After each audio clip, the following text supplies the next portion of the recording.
Friends, நம்ம இன்னைக்கு bread masala முட்டை ஆம்லெட் செய்யலாம். அதுக்கு ஒரு தவா வச்சு எண்ணெய் ஊற்றி நல்லா ரோஸ்ட் பண்ணிக்கலாம் பிரெட் ஃபர்ஸ்ட்டு. இப்போ முட்டை உடைச்சி ஊற்றிக்கலாம். 4 முட்டை உடைச்சி ஊற்றிக்கிட்டோம். இப்போ பொடியாக நறுக்குனா வெங்காயம், பச்சை மிளகாய், கொத்தமல்லி, சால்ட், உப்பு, பெப்பர் பவுடர் சேர்த்துக்கலாம். இதில் இப்போ நல்லா மிக்ஸ் பண்ணிக்கலாம். மஞ்சள் பவுடர் கொஞ்சம் சேர்த்துக்கலாம். இப்போ எண்ணெய் ஊற்றிக்கலாம் தவா மேலே. இப்போ முட்டை மசாலா சேர்த்துக்கலாம். இந்த மாதிரி ரோஸ்ட் பண்ணி எடுத்துருக்கோம் பிரெட் பீஸு. முட்டை மசாலால சேர்த்துக்கலாம்.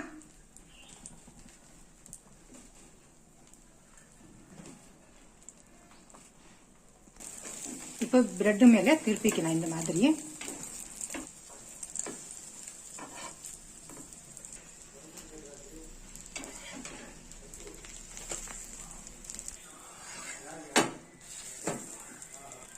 இந்த பக்கம் அந்த பக்கம் எல்லாம் நல்லா ரோஸ்ட் ஆயிடுச்சு.